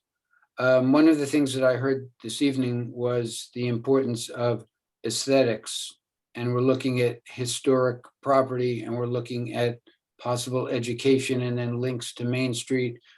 This project has the potential of bringing a lot of different interests and communities together. And the one thing, and I completely understand what you're saying, Jay, about the importance of timing and planning. But as a faculty member, not as a professional landscape architect in an engineering company, I know how much these things we could end up costing if we want to know the specifics of drainage, if we want to know these numbers and specifics about plantings or pavements. And, I think that it's not going to happen in 2 weeks. No, it's not. And I'm speaking not really for Randy or for anyone. I'm just speaking from my own experience. There are getting the idea out there originally or initially can be done on the back of an envelope, and you can then get air photos. There's so much available information, but to answer the questions that are going to be asked by the council or even by your own committees requires that somebody is going to put in considerable amount of time. And it would seem that there's got to be a source of money, whether it is something that Randy can do or not, or if it triggers another sort of process whereby you have to go out to bid or something. Somebody's got to do, if you want reliability, and that's what it sounds like people want, then somehow this work, these good initial ideas need to get turned into a plan with some elevations and with some grading so that we all know, or that you can satisfy your constituents that you got the answers. Correct. And that funding will only come from the town council. And that's why the meeting with them. The main purpose of the meeting with them is get them to buy into the project and fund the engineering that you're talking about, Will. So I had a If I question. could lay out an idea of a roadmap that maybe starts to put a fine point on some of the things that we're discussing now. And we've already sort of touched on a lot of these elements. And I think getting in touch with and informing some of the stakeholders, be that the vets group or the school, the idea of starting to expand that in and talking to DPW about getting some additional information on drainage and introducing some of these ideas to them as well, I think are going to be all necessary to be in front of the council so that the likely questions that come up, have you talked to this group? Have you talked to that group? So I think some of the first steps over the course of the next few weeks is really contacting the stakeholders, those that I mentioned and some that I'm not thinking about at this moment that I'm sure will come to the light over the next few days, should be some of the first steps. I think to Will's point, we will eventually get to a place where the group, as you call it, the technical group, Larry, can take this only so far. And I think, you know, from my perspective and what I'm volunteering, I'm in this for whatever the haul is. You know, to get it to that point where it can go out to bid and you've got ideas where you've got the stakeholders approval, you got the town council approval, you got the community's approval, and you're sort of taking the big idea and moving it forward to get permitting documents. I'm going to be with you guys to make sure that that happens. So, I mean, I think that the stakeholder group stuff should be something that we focus on over the course of the next few weeks. Obviously, it's paramount to get a request into the town council as soon as possible so that we can get this before them, so that if there is even the possibility of getting some funding out of the recovery program, we can at least get this before them to consider it. And then we're going to be having a lot of input as that process unfolds, and the plan is going to grow and evolve, and you know, we'll take care of that so that maybe by the end of July, we can be able to start thinking about a public meeting where we can unfold this. I hesitate to say July because it's not the best time of year to hold a public meeting. And that's why I had mentioned the end of the summer, early September a while back, but that's all up for discussion. We can see how that unfolds. And then once that plan is modified based on public, you know, opinion and input, then we have what is a really strong concept that as it's evolving, we can start putting dollars to it. You know, Will's right. We have all kinds of data that we can use to develop an estimate that's maybe something more than a ballpark, but something less than has a fine point on it that allows us to keep that on the radar during the whole process as well. I think that I certainly like your thoughts there, and you've started kind of on a plan of action. You know, notifying stakeholders, identifying and informing stakeholders, the DPW drainage thing, and I think we need some good ground view rather than aerial view. So that the town council, when they look at this, can get a better feel for the lay of the land. It is not easy to visualize from an aerial view. So those are three things that we definitely need to do. There may be some more. I encourage everybody to maybe take a minute and think about other things that we ought to have on this plan of action, if we're going to have one, or if we're just going to review this and you know, everybody go forward with without a plan of action, but knowing what they need to do. Larry? Yep, go ahead. I know I've sort of beaten this horse in the past, but I think, you know, one thing has not yet been said, and that is the fact that we're looking at a parks plan coming out of an economic development committee, not the Parks Department. And I've said it before that if you want this to be given serious credence, that you should be putting together a business plan to explain to the town council why this is an economic development plan and not just simply a parks beautification plan. Well, I hear you. I think we've got members of the subcommittee from the rec committee. We have a direct line of communication with the rec committee. After every one of my meetings, I call the chair of the rec committee to tell him what we've done and where we've gone. And we've got Rex as part of the technical committee. I think that it's not an EDC project. It's a town project that the EDC is coordinating. And I think it's going to be a project of a lot of committees. You got Maria Mack and Jordan from the planning board. We've got rec committee.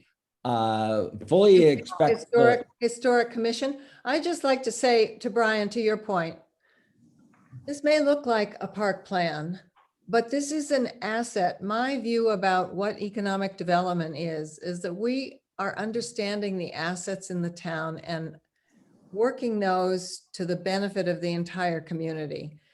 And we can't put together a business plan at this point that would say, if we improve this plan, Ken Tetzner's restaurant will get $20,000 more per year from our doing this. We can't do that. But we can say, we have an Olmsted Park. We're a little community of 30,000 people. We have a historically important landscape architect who designed a park for us, which is mostly in extant. And what we're trying to do is embellish that. And that is our business plan, because that will attract people to the park, to Main Street, to cross the river. We also have another part of this, which is that we're Now, all of that right there is an assumption. Until you can show me comparative projects where that has actually happened, all that is an assumption. That's what I mean by a business. No, I am very sorry. First of all, you're interrupting me, Brian, and I won't. I apologize. Thank you. I should hope so. Because this is basic economic development 101. And there is we could go, I mean, it's true. Maybe what Brian Smith and I need to do is tell you a whole bunch of places where public parks have been developed, and that has led to economic development. We could make a list of those things if you want that. But this is decidedly a economic development engine to develop this park, to improve the water, to deal with the flooding, to deal with the water quality. These are things that are all instrumental to this. This river is both historic, aesthetic. It runs right behind Main Street. It has all kinds of features that could be part of a business plan, but it's not the kind of business plan where you can say, okay, this is going to yield $50,000 this year and $75,000 next year. But I just think it is a primary example of the way in which the town does not understand what economic development is, that we should have to even address this at this moment.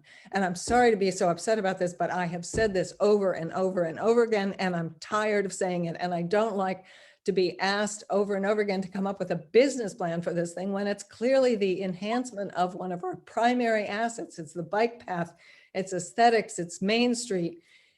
It's a historic making park. a destination. It's a destination. Maybe we shouldn't have gotten. Larry. Maybe we shouldn't have gotten Mr. involved Fit. in Saugatucket Park to begin with Will Green, but we did, and this is kind of a continuation of that. We've been involved in this for a long time, and the town council has been aware of that. So I don't think there's any reason we should feel out of place or not as an appropriate committee to be working on this. Thank you, Jay. I guess I'll chime in here. Mr. for the first Fish, if time I- tonight. I'm relatively new. very I briefly. do agree with Brian. I think there Hold on should be 1 some minute, Jamie. model put up around it. It doesn't have to be hyper detailed. It can be a one pager, just says, hey, this is the historic significance of it. We think this will do whatever for traffic, point out some of the parade problems that have caused problems. And there's gotta be something out there that basically says, hey, for every, I don't know, 100 people that come into the area or the downtown area, odds are they buy lunch or something, right? And drop 20 or 30 bucks while they're there. So I do agree with Brian. I think there should be an economic case for it. I also agree with it as a park, as a citizen here. I think it's great. I'm not for sure it drives actual economic development beyond, I'll say, positive use for the community that's already here, right? I don't know it's going to make any, when there's an event downtown, I go anyway. Is it going to draw someone that wouldn't go normally, right?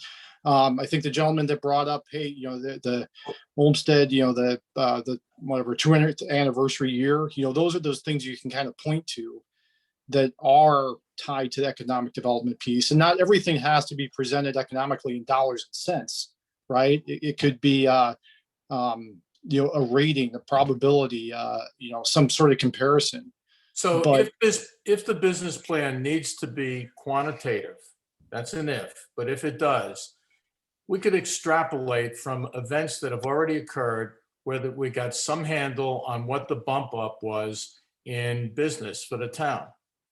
So yep, exactly. Yep. So, estimates are estimates. They're not exact, but they are forecasts, and you can extrapolate from some of the things that we know, even if they're soft, if The other- a quantitative plan is required. Hold on a minute, I- Jamie, go ahead. You wanted Oh, to sorry. talk.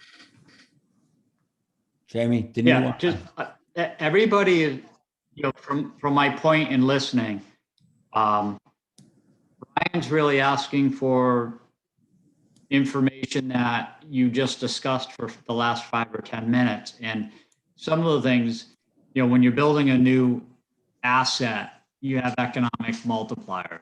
And again, this is an existing asset that, based on what Randy's talked about and everyone's added comments on tonight, is really about an enhancement to an existing asset. So it's potentially more difficult to do the economic multiplier because you already have the asset. But the enhancement to an existing asset is more about creating a sense of place, enhancing placemaking, adding an asset or managing an asset that's close to the downtown. And some of those aren't necessarily quantifiable as an economic, exponent. Right. But Susan, what you said for almost 5 minutes, that type of thing just needs to be put on paper so that when you're preparing or you're getting ready to present this to council, you can say there's potentially an underutilized asset in close proximity to the downtown, that if an investment is made in that existing asset and that park is enhanced and honors Olmsted's brothers' original designs and the firm's design, there is an opportunity to enhance the economic viability of the downtown. And you may not have specifics that if someone came to, Memorial Day, that they're going to spend $30 in the downtown. But what it does is it enhances an asset that's already utilized for Memorial Day. It enhances an asset already used by the neighborhood. It keeps people maybe in the neighborhood who may not move to the neighborhood. It could affect property values with a new enhanced park next to existing residences. It could, if the school was ever repurposed, it may enhance the attractiveness of someone to repurpose a school if it was ever, not a school anymore. Because you can't go to a specific dollar invested in the park is going to generate $1.75 in the downtown. I don't think you can go there.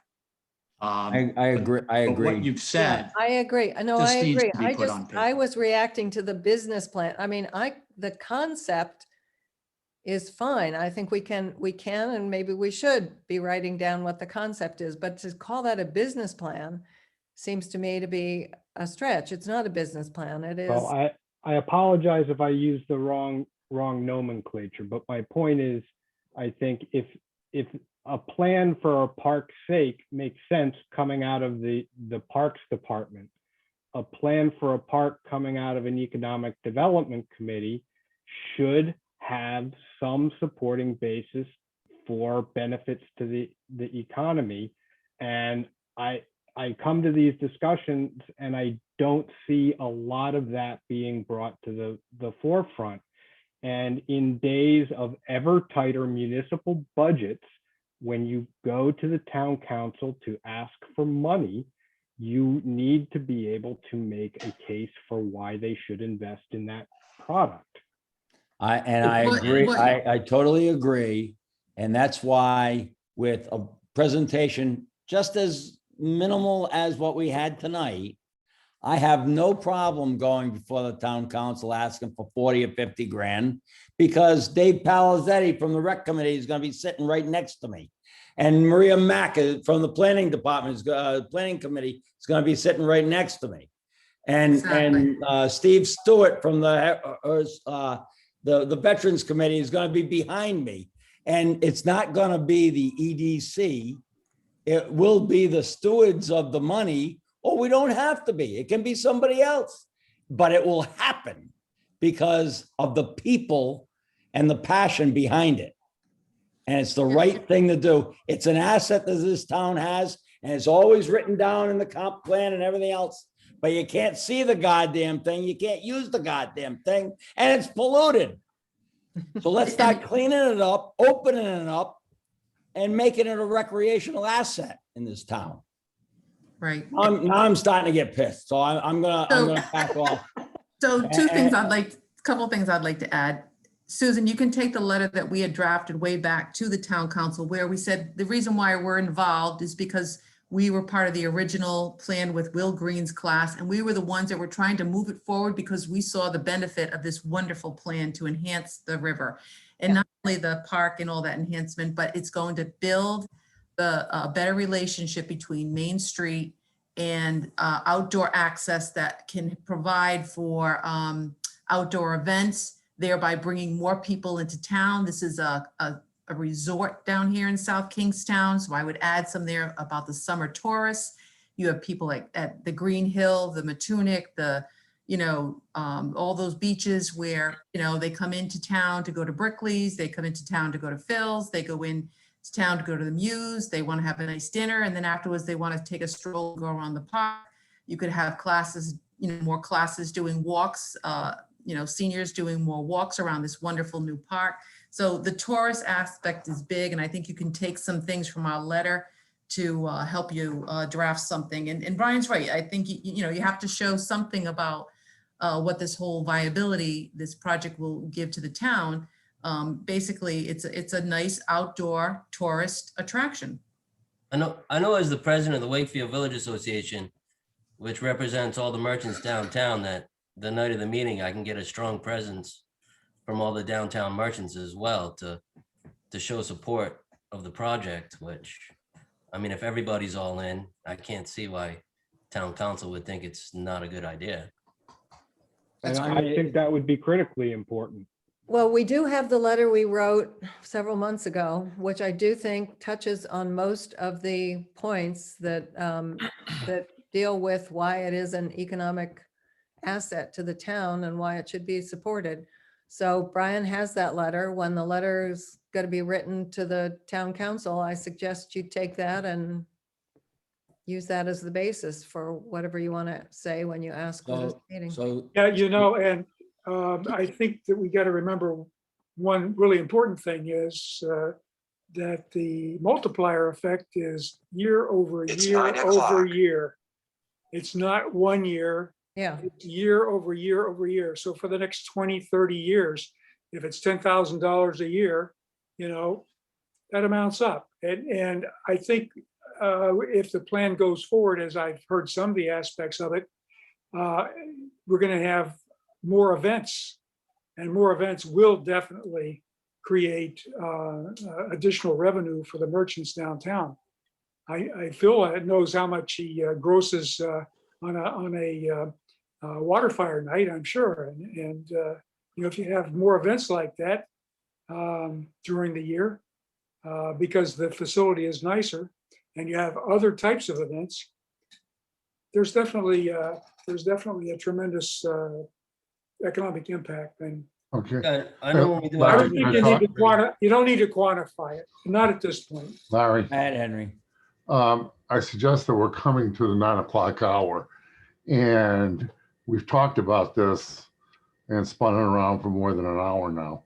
And I think we should have some kind of a motion on what we're going to do moving forward. All right, Susan, would you like to make a motion that we use the existing letter that we already voted on sending a few months ago and embellish it and tweak it and send it to the town council asking for a meeting at you want to say their earliest convenience or by mid-July? I don't really care, but I think it has to go tonight. I think we have to have this meeting tonight, vote tonight. Okay, well, you just made a good motion. But I can't make motions. Okay, well, I'd make a motion that we write a letter to the town council requesting a meeting sometime in the middle of July. And the letter would be based on the letter Brian S. Joanne and I have already written, and if it needs to be tweaked a little bit, it could be, but basically that letter should go as soon as it can to the town council to request a meeting to discuss their support for this project. All right. Second it. Thank you, Joanne. Oh, my God. You're still my heart. Any further discussion? Yeah, I guess one request. Yep. Before that letter gets sent to the town council, can a copy be sent to everyone on the committee for comment? On our economic development committee, before the 1 page or whatever you're gonna send to council requesting the meeting? You want to review the letter before it gets sent? Yeah, if we're gonna put that kind of information in it, I'd like to see it before it gets sent. Yep. Larry, I don't know if we can do that or not. Well, you can do that so long as comments come back to, no more than say me and Larry. Yeah. You Okay. can't reply with comments to every member of Because- the board, and that becomes a rolling meeting in violation of the Open Meetings Act. Right. That's the kind of problems that we come up with, Dan. Yeah, maybe Yeah, don't do so it. either that or you have to wait till the next meeting to submit it so we can all review it. But Well, you try not to do that. which- we Right, all, that we kills all, another we month. all have reviewed the existing letter. So it's I have not. Not Dan, It's- not it's- Dan Not and Dan. Kenny. That's you not and true. Ken, Yeah. who are new, and this letter goes back. So So I personally think there's some things like that I have to deal with at work that I'd like to see the letter because there might be worth adding to it to give you a little more ammunition. So Brian, may I suggest, why don't you send the existing letter? I could send Everybody that to on the- everybody. Send it to everybody, and Right. then we'll take people's comments. People can comment back to Larry and to Brian. And we'll take those comments and see how that impacts the existing letter. And if it's, we can't take a vote on Zoom or internet or anything else, it would be at a special meeting, or you pre-authorize right now with the understanding that myself and one other person or two other people have tweaked it according to how we were instructed. I don't know. Yeah, Larry, we often do that. We often say, we leave the final decision up to you for what the letter says. And, Well, that's what we've done, Susan, but Dan doesn't know that, and neither does Ken or anything Okay. else. So in difference to them being new members, we've done it several times with this because all it is right now is request it. The purpose of the letter the might have request. some information in it, but it's basically Just we a need to request. have a work session. Right. So I mean, are you basically just sending them a letter that requests a date to meet with the town council on this subject matter with no detail? Correct. Okay, There's yeah, I don't some- care about there's- that. I care about more the detail Right. later on. Okay. Yep, exactly. I'm all right with that too. There's some bullet points in there so that they understand what you're Yes. gonna Yeah. wanna talk about, but it's not the whole presentation. Yeah, All right. you know, I didn't know how Yeah, much and- information you had to send them to get. no problem. I totally understand. You're trying to Yep. protect All right. yourself. And the letter was dated for right after the new year. So, of course, it was like, welcome, congratulations on your Oh, election. yeah. So, Oh, yeah. things there like that could- have to just be cleaned up. Yeah. Yeah. Okay, so that's what we'll do. We'll do a normal procedure. And the final letter, we can email to everybody so they know what I signed and what went to the town council. So you'll have a copy. Yeah. And then you can call me or email me and yell at me. But at least we won't have lost a month and we'll have a meeting. All right, and I'd ask the subcommittee to definitely meet in the next 2 weeks and tweak what we've got so far and keep going as your schedules permit. I'm never gonna tell a volunteer, you're behind schedule, get going. That's what we're dealing with right now, volunteers. And I very much appreciate all the time and expertise that we're expending on this thing. Yes, So thank you. we're Thank scheduled to you, meet thank next, you. oh, I'm sorry. Go ahead, Rex. We're scheduled to meet next Thursday. Okay, there you go. So that'll be the first pass. I'm sure there'll be a couple more. But I don't think it needs to be, the whole committee has spoken tonight, and I think that everybody has an idea of where we need to tweak and where we're going. I think the committee should start working on the points that Brian was making. And Susan, you had the answers. And that should be part of our presentation when we meet. It's a work session. It's a give and a take, but we'll give them what we've got. And there'll be different presenters of different aspects of it. And we'll have the right people in the room when we have that work session. Okay, Larry, we have a motion that's been seconded on the table. Okay, any further discussion? All those in favor say aye. Aye. Aye. Opposed? Unanimous again. Thank you very much. I'd like a motion that we, I don't think there's any other items on the agenda that really need to be talked about unless I hear someone. I mean, I think the existing economic projects are listed there in your agenda and their statuses. I think that's great that we get that. And I don't think we need to kill more time. We're already, Kenny, we have a self-imposed deadline of 9 o'clock and we're at 9:08. And I appreciate everybody's time. Jay, go ahead. It's scaring me. Don't be frightened, Larry. I'd like to just ask if there's any update on the tercentennial. Yeah, right now, Jay, Joanne and I have a meeting scheduled with Joe Veely for next week. And it seems that there's significant interest from Ken's group. And Joanne's got a list of, how many people, Joanne? Joanne? Oops.